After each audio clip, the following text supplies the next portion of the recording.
출애굽기 25장 31절로 40절 말씀. 31절로 40절 말씀.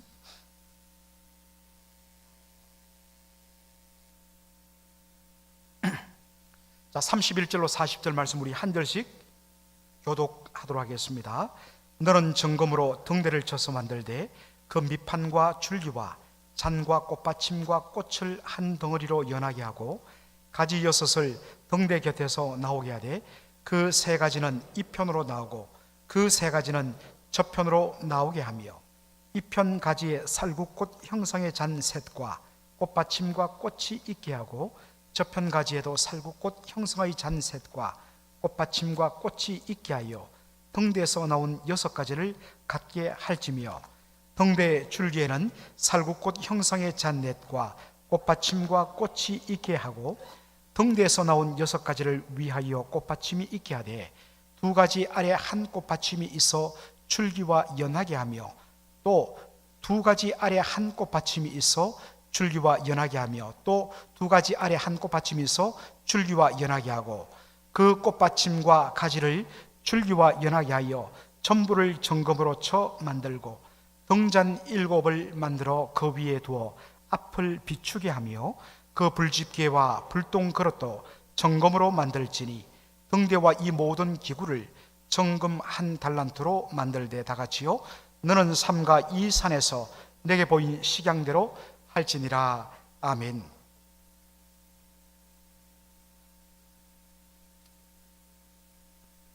지난 시간에 우리가 등대에 대해서 금등잔대에 대해서 우리가 함께 공부를 했는데 양이 많았습니다. 그래서 한 주에 걸쳐서 더 나누어서 하자 해서 금등잔대 2라는 제목을 붙여봤습니다. 자, 여러분들 지난 시간에 우리가 금등잔대 모형을 저희들이 함께 보았습니다. 대략 저런 모양입니다.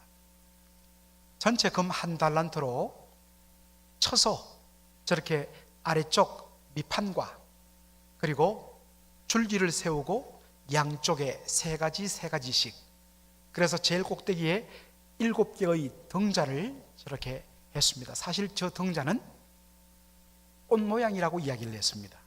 무슨 꽃이라고 이야기했습니까? 우리 책에는 살구꽃이라고 되어 있는데 번역이 잘못됐다고 이야기했죠. 정확하게 보면 아몬드입니다. 아몬드. 저것이 바로 아몬드 모양입니다. 아몬드 나무 모양이죠. 그래서 싹이 나고 그 다음에 봉우리가 저 올라가면서 마지막에는 꽃이 확 피고 그 꽃 위에 열매가 맺히는 그런 모양이라고 말씀드렸습니다. 자, 그래서 이제 글로 좀 설명하겠습니다.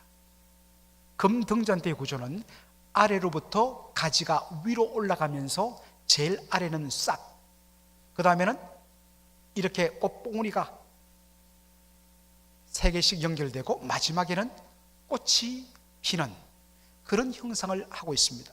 이 꽃이 샤케드, 아몬드 꽃이라고 제가 말씀을 드렸습니다. 마찬가지예요. 여러분들 우리 민수기 17장에 보면 바로 아론의 리더십을 부정하는 각 지파들 대표들이 들고 일났죠. 그때 하나님께서 어떻게 레위 지파 이 아론의 리더십을 하나님께서 확인시켜 주십니까? 각 지파의 대표들 한 사람 한 사람이 그 족장의 지팡이를 다 가지고 오게 하셨습니다. 그래서 거기에다가 각 지파 이름을 적고 그리고 지팡이를 바로 이 지성소 안에 두었는데 그 다음날 가서 끄집어내 보니까 어떻게 되었습니까? 다른 지파의 족장들의 막대기는 그냥 마른 막대기 그대로 있는데 레위 지파 대표인 제사장 아론의 지팡이는 어떻게 되었습니까?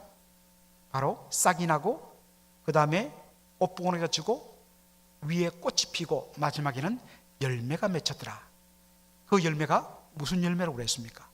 살구 열매라고 되어 있습니다. 그런데 그것도 역시 샤케드, 바로 아몬드 열매가 맺혀져 있는 것입니다. 지난 시간에도 이야기했지만 왜 살구와 아몬드를 착각해서 했을까? 제가 지난 시간에 사진을 보여드렸습니다만 우리나라에는 아몬드가 없습니다. 그런데 우리 한국 토종 게살구의 그 시퍼런 모습이 아몬드가 막 익어갈 때 시퍼런 모습과 똑같은 모양이라고 그랬습니다. 그래서 아몬드를 설명할 길이 없으니까 살구라고 그렇게 번역했다고 제가 말씀을 드렸습니다.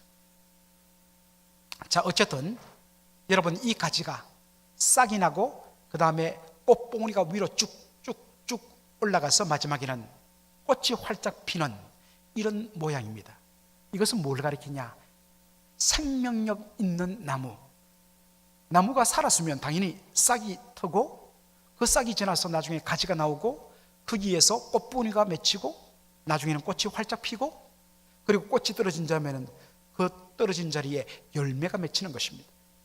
살아있다는 증거지요.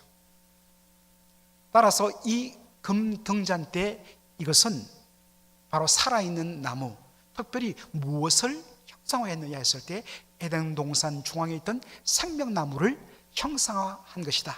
이렇게 제가 말씀드렸습니다. 여러분 빈칸을 좀 적으시기 바랍니다. 자, 에덴 동산에는 에덴 동산 중앙에 두 그루의 나무가 있었습니다. 주변에 물론 수많은 나무들이 있었습니다. 그런데 에덴 동산 중앙에는 딱 두 그루의 나무가 심겨져 있었습니다. 하나는 바로 생명나무고 또 하나는 무슨 나무겠습니까? 선악을 알게 하는 나무였습니다. 자, 여러분, 왜 하나님께서 선악을 알게 하는 나무를 심겨두시고 이 선악을 알게 하는 나무의 과실은 결코 먹지 말라, 먹는 날에는 정령 죽으리라 하셨을까 하는 것입니다. 수많은 설명들이 있지만 지난 시간에, 그리고 저와 여러분들이 주일날 오후에 여기 있는 분들은 아마 다 공부를 하셨을 거예요. 풍삼 시간에 제가 여러 번 걸쳐서 이 공부를 함께 했는데, 이 선악을 알게 하는 나무가 어떤 역할을 하는가? 첫째는 바로 하나님이 누구이신지, 그 하나님은 나의 모든 것을 가지시는 주인 되시고 창조도 되시고 나는 그분에 의하여 지음받은 피조물된 존재입니다 하는 것을 인정하는 것, 이것이 선악과의 역할이라고 했습니다. 그리고 그 하나님의 왕되심을 인정하고 그분의 말씀의 통치 아래 순복하는 삶을 살아가는 것, 바로 그 결과로 무엇을 얻느냐? 그것이 바로 영생이라는 것입니다.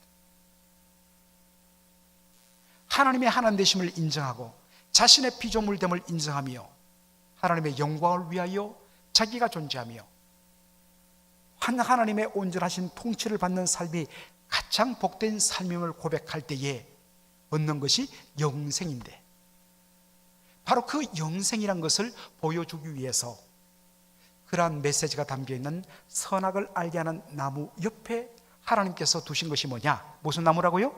생명나무라는 것입니다. 굉장히 놀라운 메시지가 담겨 있습니다. 그래서 사실은 우리가 창세기 1장, 2장, 3장을 여러분이 완전히 꿰뚫어 보시면요, 완전히 소화하시면 사실 창세기 1장, 2장, 3장을 통해서 신구약 성경 나머지 전체가 다 열리는 것입니다. 굉장히 중요한 그러한 내용들입니다. 자, 다시 이제 정락하면 성막 안에 이 금등잔대가 놓였다는 것입니다. 여러분, 제가 여러 번 이야기했습니다만 성막, 타버너클은 뭐라고 이야기했습니까? 하나님께서 성막을 무엇 때문에 지으라고 하셨다고요? 내가 그들 이스라엘 백성들 가운데 거하기 위하여 성막을 만들라 하셨습니다. 하나님께서 뭐뭐 가운데 거하다 하는 말은 무슨 의미라고 이야기했죠? 왕이 자기 백성들 가운데 거하여서 자기 백성을 통치한다는 의미가 바로 왕이 백성들 가운데 거한다는 말이라고 했습니다. 따라서 성막은 뭐냐? 눈에 보이는 이 성막 가운데 내가 거하기 위하여 성막을 지으라 하지 않았습니다. 하나님의 백성 이스라엘 백성들 가운데 거하기 위하여 성막을 지으라 했습니다. 그러므로 성막은 뭐냐? 왕이신 여호와 하나님께서 당신의 백성 이스라엘 백성들 가운데 임재하시고 그들을 다스리신다는 것을 상징적으로 보여주는 것이 뭐냐? 성막이라고 그랬습니다. 굉장히 중요한 개념입니다. 그 하나님의 임재와 그 하나님의 통치를 온전히 받아들이고 그것을 즐거워하며 그분의 뜻에 순복하는 삶을 살 때에 주어지는 것이 뭐냐? 영생입니다. 이게 진짜 생명입니다. 단순히 오래 사는 것, 영원히 사는 것, 시간적으로 영원히 사는 것만 영생이 아니라 정말 그 생명에 걸맞는 의미와 가치와 참된 행복과 만족을 온전히 맛보는 것, 이것이 뭡니까? 이게 영생입니다. 그리고 이 영생은 오직 우리가 누구임을 알고 하나님 안에 거할 때만 비로소 누릴 수가 있는 것이에요.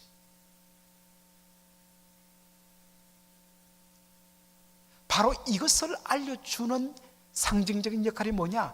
금등잔대라고 그랬습니다.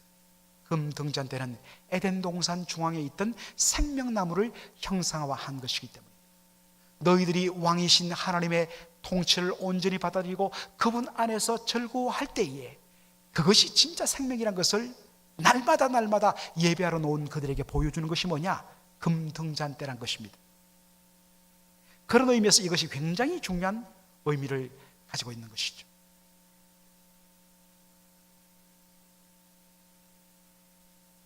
신약 성경을 보면 바로 성도가 누구임을 보여주는데, 결국엔 여러분들 그 캄캄한 성막 속에서 빛을 밝혀주는 것이 유일하게 뭐냐면 금등잔대입니다. 금등잔대라는 것은 빛을 비추는 역할이죠. 이것을 통하여서 정말 하나님의 백성이 이 땅 위에서 어떻게 빛을 발하며 살아야 할 것인가를 또한 한 번 더 보여주는 것이 이 금등잔대의 역할이라고 말할 수 있습니다. 자, 마태복음 5장 16절 우리 다 함께 읽겠습니다. 시작. 이같이 너희 빛을 사람 앞에 비추게 하여 저희로 너희 착한 행실을 보고 하늘에 계신 너희 아버지께 영광을 돌리게 하라.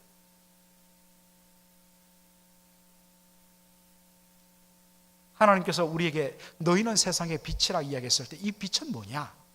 바로 성도가 세상 앞에 드러내는 착한 행실이라고 했습니다. 이 착한 행실 보고 하늘에 계신 너희 아버지께 영광을 돌리게 하라. 여러 번 말했습니다만 영광이란 것은 바로 reflection, 반사라고 이야기했습니다. 눈에 보이지 아니하는 하나님의 존재, 그 하나님의 인격과 성품을 바로 우리의 삶을 통하여서 세상 앞에 눈에 보이지 않는 하나님의 인격과 성품을 우리의 삶을 통해서 반사하는 것, 이것이 하나님께 영광이 되는 삶이라고 이야기했습니다. 이것이 세상의 빛으로 부름받은 성도들의 삶이죠. 물론 여기에 착한이란 이 말은 소위 말하는 아주 착하고 법 없이도 사는 그런 의미도 있지만, 이 착하다는 말은 바로 하나님의 뜻에 일치하다는 그러한 의미도 있는 것입니다.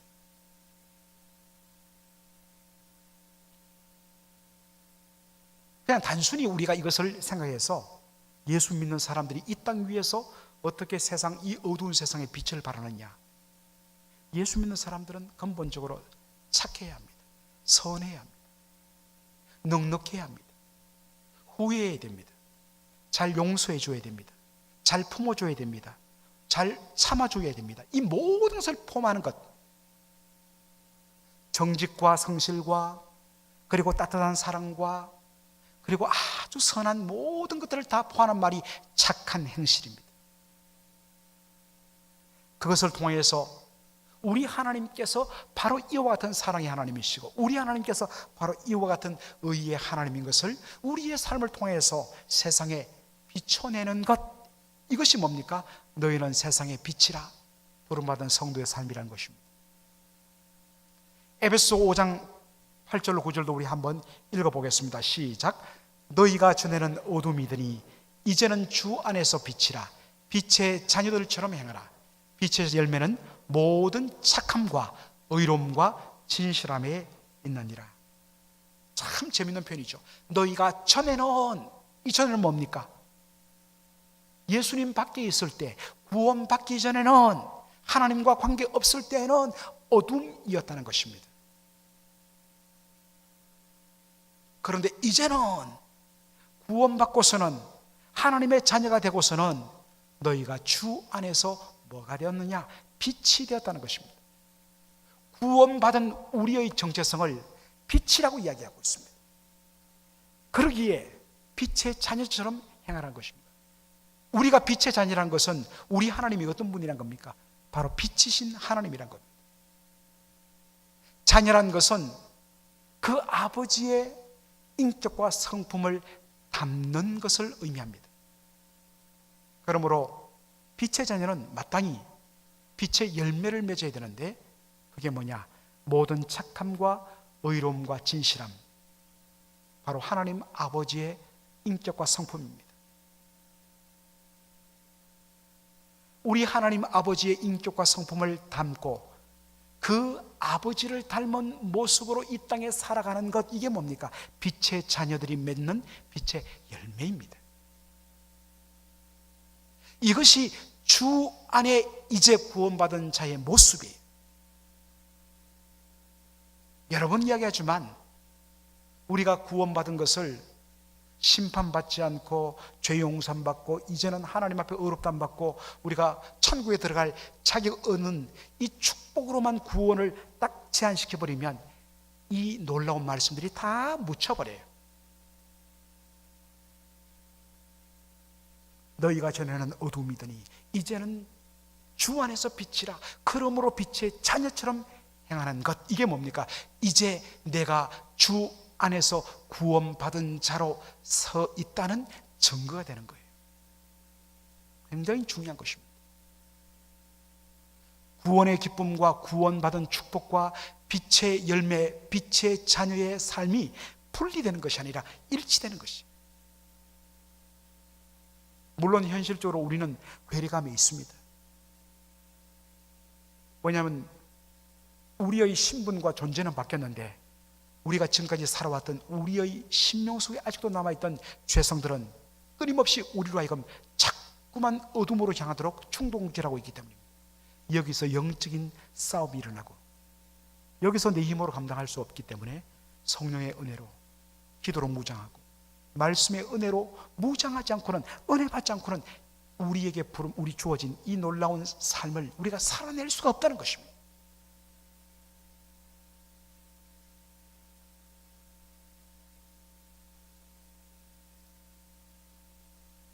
자, 이제 정리하면요, 바로 이것입니다. 금등잔대의 메시지는 뭐냐? 금등잔대는 바로 빛을 발하는 그런 기능을 갖고 있죠. 이것이 어떤 의미에서 성도들에게 던지는 메시지가 뭐냐? 너희는 빛의 자녀다. 그러므로 세상에서 빛의 자녀의 삶을 살아야 할 존재라는 말씀입니다. 빛의 열매는 모든 착함과 의로움과 진실함에 있다 했습니다. 이 빛의 열매라는 건 다른 것 아니라 바로 빛이신 우리 아버지 하나님의 인격과 성품을 담는 자녀의 삶이라는 것입니다. 그때에 비로소 에베소 5장 10절에 있는 것처럼 하나님을 기쁘시게 하는 삶을 비로소 살게 되고, 하나님을 기쁘시게 하는 삶이 다른 말로 하면 하나님께 영광을 돌리는 삶이라는 것입니다.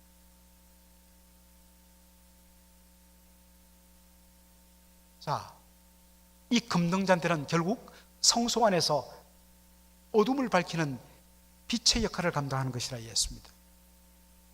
여러분, 우리가 지혜로운 처녀 다섯과 슬기로운 처녀 다섯, 마태복음 25장에 나오는 예수님의 비유를 들을 때 똑같이 등불을 갖고 있었습니다.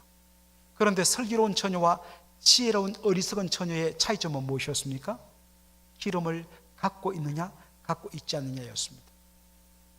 등만 있어서는 절대로 빛을 발할 수 없습니다. 빛을 발하기 위해서는 반드시 기름이 공급되어야 됩니다. 자, 그런데 출애굽기 27장 20절로 21절을 보면 하나님께서 금등잔대의 등불을 이렇게 밝히고 유지할 것을 이야기하십니다. 다 같이 읽겠습니다. 시작. 너는 또 이스라엘 자손에게 명하여 감나무로 찌어낸 순결한 기름을 등불을 위하여 내게로 가져오게 하고 끊이지 말고 등불을 켜되 아론과 그 아들들로 회막안 정곡의 앞 휘장 밖에서 저녁부터 아침까지 항상 여호와 앞에 그 등불을 간금하게 하라. 이는 이스라엘 자손의 대대로 영원한 규례니라. 자, 등잔대를 만들었습니다. 위에 7개의 등잔이 있는데 여기에 불을 밝히기 위해서 뭐가 필요한 것입니까? 바로 기름이 공급되어야 되는 것이죠. 이때 쓰이는 이 기름이 뭐냐? 감나무로 찌어낸 순결한 기름을 쓰라.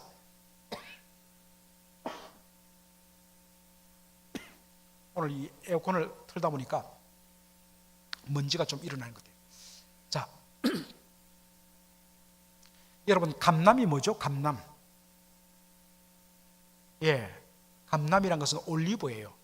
이게 우리한테는 와닿지 않습니다. 그냥 올리브로 찌어낸 순결한 기름 이렇게 하면 확 와닿는데, 한자로 이것을 감남으로 이렇게 하니까, 감남산 이렇게 하니까 이게 뭔지 모르겠는데, 올리브산 하면 올리브 나무가 많구나 딱 알 수 있는 것이죠. 올리브로 찌어낸 순결한 기름을 등불용 기름으로 쓰라. 그리고 뭐라고 이야기하느냐? 끊이지 말고 등불을 켜라. 밤새도록. 그리고 밤새도록뿐만 아니라 항상 이 금등잔대에 등불이 꺼지지 않도록 끊임없이 관리하되 기름을 붓고 항상 불이 꺼지지 않도록, 그래서 이 성막에 항상 환한 빛이 돌도록 그렇게 하라고 이야기하고 있습니다. 저 아래쪽에 등불을 간금하게 하라 했는데, 이 간금이 또 굉장히 어려운 한자입니다. 사실은 이 한자 번역도 정확한 번역 아니에요. 볼간자 검사할 금자예요. 불이 꺼졌는지 타는지 잘 검사해 갖고 필요하면 기름을 부어라 그런 뜻이겠는데, 그냥 그 등불을 잘 킵해라, 잘 간수해라 이 뜻입니다. 그래서 이 좀 어려운 저 표현을 좀 바꿀 필요가 있어요. 여러분, 성경 아래쪽에 좀 쓰세요. 그 등불을 잘 지키게 하라. 항상 불이 켜 있도록 잘 지켜라 하는 뜻입니다. 자, 어쨌든 출애굽기 20장 20절로 21절은 무슨 내용이라고요? 금등잔대에 항상 불이 꺼지지 않도록 등불을 밝히도록 기름을 항상 충분히 채워 넣으라는 뜻입니다. 그래야만 등잔대에 등불이 항상 켜 있는 것입니다. 자, 그런데 여러분들, 우리가 구약 성경을 쭉 읽다 보면 스가랴서 4장에 바로 스가랴가 본 환상이 하나 나오는데 바로 이 내용입니다. 아이고야, 좀 어둡죠? 제가 읽겠습니다. 내가 보니 순금 등대가 있는데, 하나님께서 스가랴에게 환상을 보여주셨는데 그 환상 가운데 보니까 순금 등대가 있는데, 이게 여러분 판타지의 내용 같습니다. 꼭 이 모양이 아닙니다. 자, 환상 가운데 순금 등대가 있는데 그 꼭대기에 주발 같은 볼이 이렇게 큰 볼이 있고, 그 등대에 7등잔이, 그 아래쪽에 7개의 등잔이 있는데 그 등잔 꼭대기 등잔에는 7관이 있고, 자, 이게 뭐냐면 그 위쪽에 있는 큰 볼, 주발과 아래쪽에 있는 7개 이 등잔을 연결하는 관이 한 개씩 7개 연결되어 있다는 것입니다. 그리고 그 등대 곁에 2 감람나무가 있는데, 이 감람나무는 무슨 나무라고 그랬습니까? 올리브 나무라고 그랬죠. 하나는 주발 우편에, 하나는 좌편에 있더라. 자, 그래서 이야기합니다. 스가랴가 이렇게 이야기합니다. 4장 6절에 보면 천사가 이야기하죠. 그가 내게 일러 가로되 여호와께서 스룹바벨에게 하신 말씀이 이러하니라. 만군의 여호와께서 말씀하시되 이는 힘으로 되지 아니하며 능으로 되지 아니하고 오직 나의 신으로 되느니라. 이렇게 얘기해요. 자, 여러분, 바로 이제 이것을 스가랴가 본 순금 등대 이 환상을 그림으로 묘사한 것입니다. 양쪽에 요 가지만 나왔는데 양쪽에 큰 올리브 나무, 감람나무가 있습니다. 이 감람나무에서 연결이 돼 갖고 저 위에 있는 저 큰 주발 볼에다가 계속해서 끊임없이 올리브 기름을 공급합니다. 끊임없이 올리브 기름을 공급하고 저 주발 아래쪽으로 7개의 등잔에 하나씩 다 이 관이 채널이 연결되어 있습니다. 그래서 항상 두 감람나무로부터 풍성한 오일이 끊임없이 공급되고 그 기름이 아래쪽으로 관을 타고 들어가서 항상 금등잔대에 불이 끊이지 않고 활활 타오르는 그 환상을 보게 된 것이죠.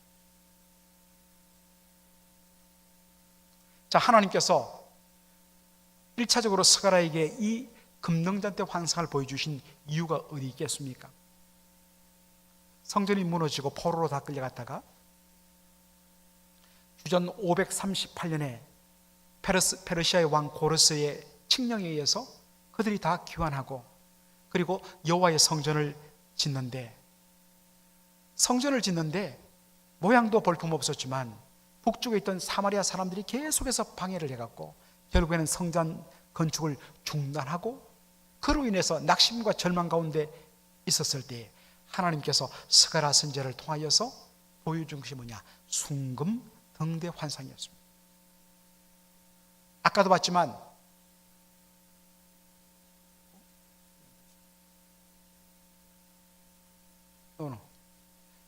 봤지만 끊임없이 두 감람나무에서 기름이 공급되고 그 주발에 가득 담긴 기름들은 7개의 관을 통해서 7개의 등잔에다가 계속해서 제공되는 이 모습, 이것이 의미하는 바가 뭐겠습니까?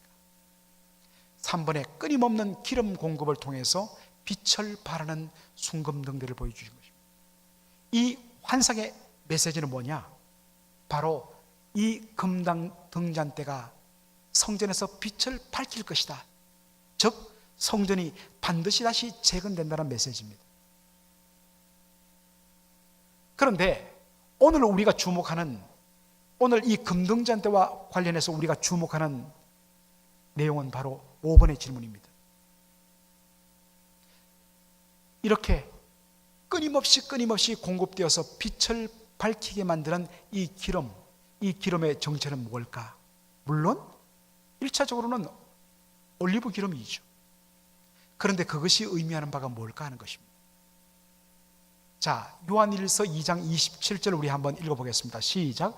너희는 주께 받은 바 기름 부음이 너희 안에 거하나니 아무도 너희를 가르칠 필요가 없고 오직 그의 기름 부음이 모든 것을 너희에게 가르치며 또 참되고 거짓이 없으니 너희를 가르치신 그대로 주 안에 거하라. 여기 보니까 기름 부음이란 말이 27절만 2번 나옵니다. 그리고 요한 1서 2장 보면 계속적으로 기름 부음이란 말이 나옵니다. 유일하게도 기름 부음이란 말이 집중적으로 나오는 것은 요한 1서밖에 없습니다. 그런데 여러분 좀 이상하지 않습니까? 주께 받은 바 기름 부음이 너희 안에 거하나니. 여러분, 우리의 존재는 인격적 존재인데 우리 안에 거한다는 것, 우리 안에 거한다는 것, 즉 우리 안에 함께 산다는 의미입니다. 우리가 우리 집안 안에 어떤 물건을 갖고 있으면 그는 갖고 있는 거지 함께 사는 것이 아니에요. 산다는 것은 살아있는 인격적 존재를 말해요. 그렇죠? 자, 둘째로 그의 기름 부음이 모든 것을 너희에게 가르치며. 여러분, 가르치고 배운다는 것은 인격적 존재에게만 가능한 것입니다. 살아있는 존재, 인격적 존재에게만 가능한 것입니다. 기름 부음이 모든 것을 너희에게 가르친다? 또 참되고 거짓이 없으니. 뭐가요? 기름 부음이. 도대체 이게 무슨 말일까? 정리하면 이것입니다. 기름 부음이 너희 안에 거하여 함께 산다. 기름 부음이 이 모든 것을 너희에게 가르친다. 기름 부음은 참되고 거짓이 없다. 따라서 이 기름 부음이란 것은 인격적 존재에 대한 설명입니다. 인격적 존재. 자, 똑같은 저자인 요한이 요한복음도 적고 그리고 요한 1서, 2서, 3서, 요한계시록도 적었는데요, 요한복음 14장 16절로 17절에 예수님께서 바로 잡히시는 날 밤에 제자들에게 하신 말씀이에요. 한 번 다 같이 읽겠습니다. 시작. 내가 아버지께 구하겠으니 그가 또 다른 보혜사를 너희에게 주사 영원토록 너희와 함께 있게 하시리니 저희는 진리의 영이라 세상은 능히 저를 받지 못하나니 이는 저를 보지도 못하고 알지도 못함이라. 그러나 너희는 저를 아나니 저는 너희와 함께 거하시며 또 너희 속에 계시겠습니다. 무엇이요? 진리의 영이. 요한복음 14장 26절도 읽어보겠습니다. 시작. 보혜사 곧 아버지께서 내 이름으로 보내실 성령, 그가 너희에게 모든 것을 가르치시고 내가 너희에게 말한 모든 것을 생각나게 하리라. 예수님이 말씀하시는 보혜사 성령, 그분은 누구냐? 진리의 영이라는 것입니다. 예수님이 말씀하시는 성령, 보혜사 성령은 어떤 분이시냐? 우리 안에 거하시며 우리를 떠나지 아니하시며 영원토록 우리와 함께 하시는 분. 그리고 우리 속에서 뭘 하시느냐? 그는 모든 것을, 우리에게 모든 것을 가르치시는, 무엇을 가르치느냐? 진리를 가르치는, 바로 진리의 근원이신 예수 그리스도와 그의 생명의 말씀.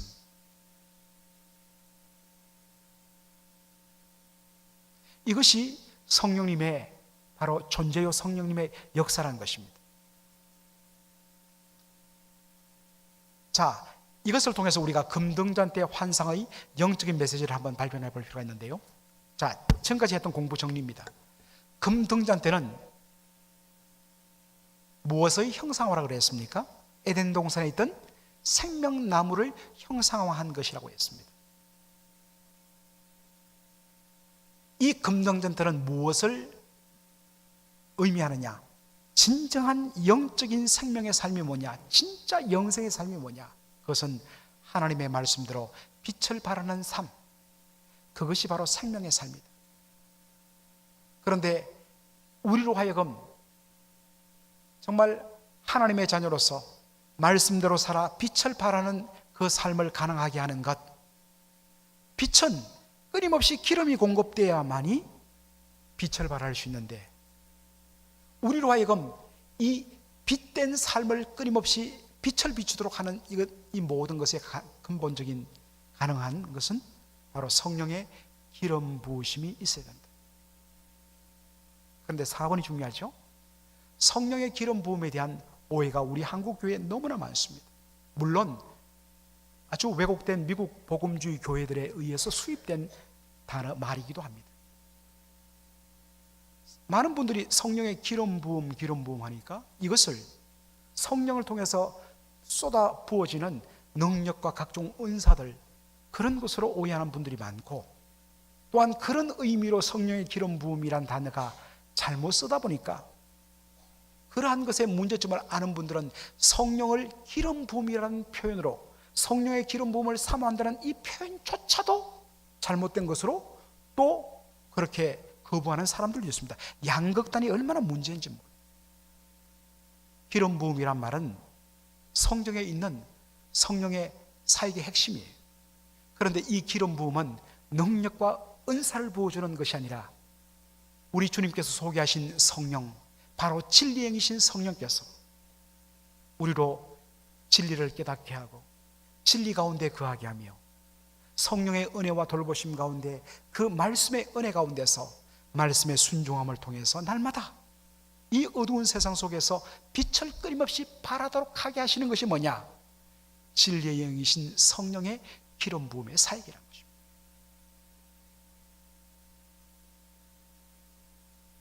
그러므로 성령의 기름 부음을 요한 1서 2장 27절의 말씀을 통해서 바르게 정립을 해야 됩니다.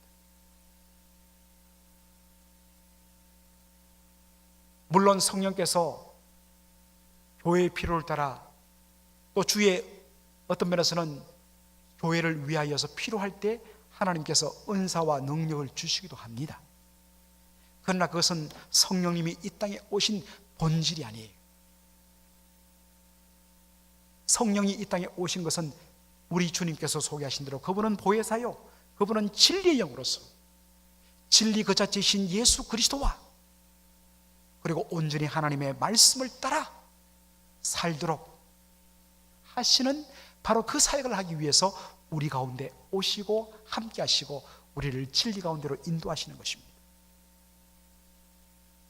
그리고 성령께서 말씀을 깨닫게 하고 그 말씀의 은혜에 우리로 사로잡히게 하고 그 은혜 가운데 우리가 붙들리게 하여서 날마다 우리의 삶 속에서 말씀의 열매를 통하여 빛을 드러내는, 끊임없이 빛을 어두운 세상 가운데 파랗게 하시는 것이 성령의 역사라는 것입니다. 성령의 은혜에 사로잡혀서 구원받은 우리가 진리를 깨닫고 그 진리의 말씀 가운데 순종하면서 그것을 통해서 우리가 빛의 역할을 감당할 때, 그러한 삶을 살 때 그것이 하나님께는 영광이요 우리에게는 정말 삶의 진정한 의미와 행복을 맛보게 하는 영생의 삶이 된다는 것입니다. 여러분, 이런 삶 살아야 되지 않겠습니까? 말씀과 성령의 은혜와는 전혀 거리 없이 한 주간을 내 탐욕과 내 뜻대로 살다가 주일날 그저 양복 입고 성경 찬송 끼고 주일날 와서 헌금하고 예배 형식에 한번 찬양하는 거로서 영적인 생활을 했다. 그러니 문 밖에 나가면 또 일주일 내가 캄캄한 어둠의 삶을 살 수밖에 없지요. 말씀과 성령과 기도 가운데서 온전히 주의 은혜와 말씀의 진리에 사로잡혔어. 하나님의 선하시고 기뻐하시고 온전한 뜻이 무엇인지를 깨닫고 성령의 도우심을 따라서 날마다 그 은혜의 기름의 공급을 받아갖고 우리의 삶을 불태우며 빛을 발할 때 우리 하나님께서 영광 받으시다. 그러한 삶을 살 때 진짜 내가 살아있네, 이게 영생이네, 그 은혜를 여러분 누리게 되는 것입니다. 이걸 진짜 사모해야지. 이것 없이 몇 년 예수 믿었고 그건 의미가 없는 것이. 옛날에 내가 그때 그 기도원에서 얼마나 은혜 받았는데 무슨 소용이에요, 지금 이어지지 않으면. 혹시 여러분들, 여러분의 심령 속에 지금 그 등잔 속에 기름이 완전히 말라갖고 지금 여러분 심지가 꺼진 적이 언젠지 모를 정도로 말라붙어 있지는 않습니까? 말씀과 성령의 은혜 가운데로 다시 돌아와야 돼요.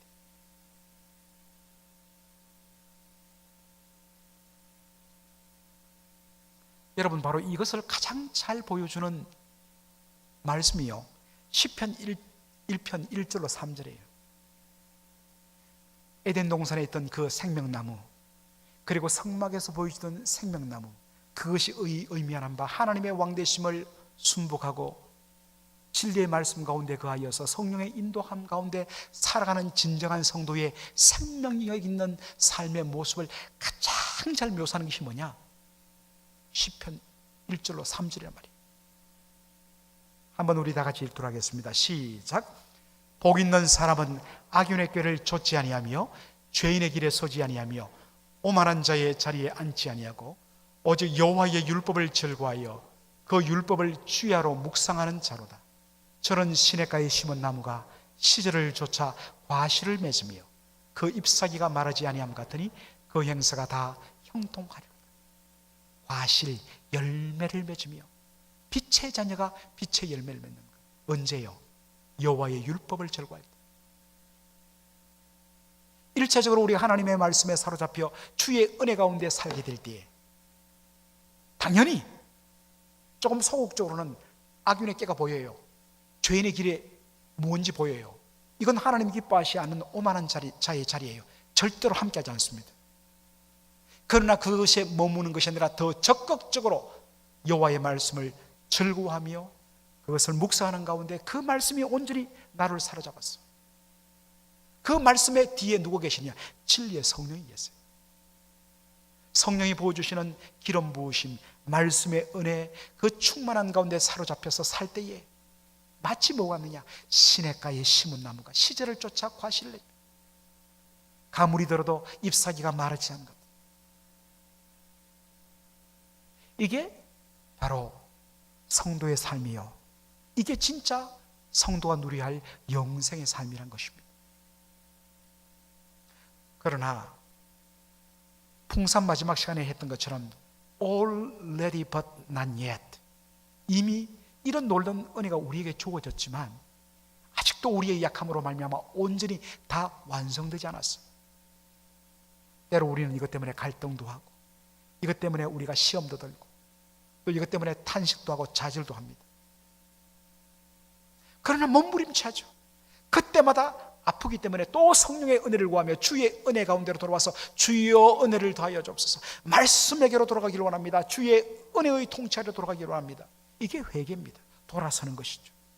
또 그때 성령이 부어주시는 놀라운 말씀의 은혜 가운데 붙들려갖고 말씀 공부하고 말씀 묵상하고 기도하고 은혜 가운데 붙들려갖고 또 이 땅 위에서 불의와 함께 하자며 하나님 기뻐하시는 거룩한 삶, 그것을 살아가고 이것을 반복하는 것이 성도의 삶이죠. 그런데 마지막에 우리 주님께서 완성하시는 완성된 하나님 나라가 어떻게 그려지는가? 바로 요한계시록 마지막에 에덴 동산에서 보았던 그 장면이 다시 묘사되고 재현되는 것으로 끝납니다. 요한계시록 창세기의 첫 부분과 성경 마지막 요한계시록의 마지막이 이렇게 연결되는 것입니다. 다 같이 한번 우리 읽어보겠습니다. 시작. 또 저가 수정같이 맑은 생명수의 강을 내게 보이시니 하나님과 및 어린 양의 보호자로부터 나서 길 가운데로 흐르더라. 강 좌우에 생명나무가 있어 12가지 실과를 맺히되 달마다 그 실과를 맺히고 그 나무 잎사귀들은 만국을 소송하기 위하여 있더라. 최종적으로 우리 주님께서 완성하시는 하나님 나라의 모습이 생명나무, 그 나무의 과실이 확 맺히는, 지금은 어떨 때는 맺히다가 어떨 때는 막 이렇게 뒤틀리고 영양분도 잘 공급받지 못하고 못생긴 그런 과일을 맺지만, 그러나 마침내 우리 주님께서 임하시고 완성시키시는 그 하나님 나라, 생명수강이 흐르고 그리고 생명나무가 열매를 맺는, 그것으로 완성시킬 우리 주님께서 이루실 최종적인 완성을 바라보면서 오늘 우리의 선자리에서 열심히 말씀을 절구하고 그 말씀 안에 거함으로 말미암아 시냇가에 심은 나무가 시절을 쫓아 열매를 맺는, 비록 부족하고 연약할지라도 그와 같은 은혜를 마음껏 누리는 바로 그러한 금등잔대가 주는 메시지를 따라서 오늘도 살아가는 저와 여러분 되기를 주의 이름으로 축원합니다. 아멘.